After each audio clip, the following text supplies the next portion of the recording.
তো hello guys, আসসালামু আলাইকুম। সবাই কেমন আছেন? আশা করি সবাই ভালো আছেন। আলহামদুলিল্লাহ, আমিও ভালো আছি। তো একটা ভিডিও নিয়ে চলে আসলাম রাতে। তো দেখেন, আসলে বারান্দাতে আমি চাইছিলাম ফুলের বাগান করার জন্য। তো আপনার ভাইয়া আমাকে পাখির বাগান করে দিছে।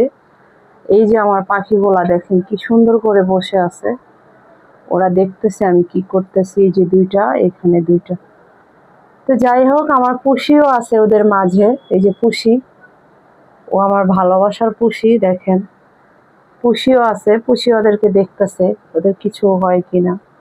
তো আপনার ভাইয়া কালকে আমাকে দুইটা গাছ এনে দিছে, ফুল গাছ। এই যে বলতেছে যে বারিন্দাতে একটু গন্ধ গন্ধ আসে, তো একটু দুইটা ফুল গাছ লাগাইছে। এগুলো হলো বেলি ফুল। বেলি ফুলগুলো খুবই সুন্দর। দেখেন, দুইটা গাছই পাশাপাশি এখানে দিছি বালতির ভিতরে, কালকে দিব অবশ্য। তো যাই হোক, আমার পুষির অবস্থা তো জানেনই, আজকে আমার পুষি কি করছে। তো কিছু কথা বলতে চাই আপনাদের মাঝে। আসলে আসলে আপনাদের মাঝে আমি নতুন, আপনাদের মাঝে নতুন আসছি ফেসবুকে। তো যারা আমাদের ভাই বোন কলিজার বন্ধু বান্ধবরা আসেন, আপনারা দেখতেছি ভালো সাপোর্ট করতেছেন। ইনশাআল্লাহ আপনাদের সাপোর্টে আমরা এগিয়ে যাব, যারা নতুন আসছি, যারা নতুন কন্টেন্ট বানাচ্ছি।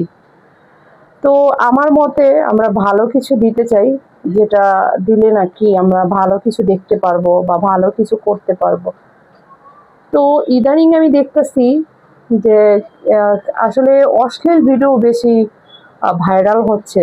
তো এটার বিষয়টা হলো অশ্লীল ভিডিও। আমরা যখন এই যে এই কলিটার মতো থাকি, যখন ছোট বাচ্চা থাকি, তখন কিন্তু আমাদের মুখে মেকআপ করতে হয় না।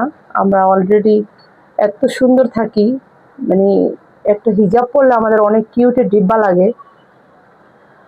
আর আমরা যখন বড় হয়ে যাই, তখন আমরা চেহারাতে মেকআপ, ফেসে মেকআপ করি যে আমাদের মনে আরো সুন্দর লাগতে হবে বা আরো সুন্দর হতে হবে। এই যে আমরা সুন্দরের পিছে ঘুরতে ঘুরতে আসলে আমাদের লাইফটাকে কি নষ্ট করে ফেলছি বা ভালো করতেছি, আসলে নিজেরা কিন্তু বুঝতেছি না। তো যাই হোক, এই কথাগুলো আমি এই জন্যই বললাম যে আসলে আমরা লাইফে যেগুলো করতেছি, আসলে এই দুনিয়ার ভালো হওয়াটাও দরকার, আখেরাতেও ভালো হওয়া দরকার। তো আমরা আসলে ফুলের মতো যখন ছিলাম, তখন আমাদের এত পাপ হয় না। আর বড় হওয়ার পরে আমরা এত কিছু বুঝি যে এটা করলে পাপ হবে, এই রাস্তাতে পাপ আছে, তারপরও আমরা পাপ রাস্তাটাতেই ঘুরি। তো যাই হোক, আমি চাই সবাই, আমার কলিজার ভাই বোন সবাই যারা আছেন, আপনারা সবাই ভালো কন্টেন্ট দিতেছেন, ভালো কিছু করতেছেন, করেন।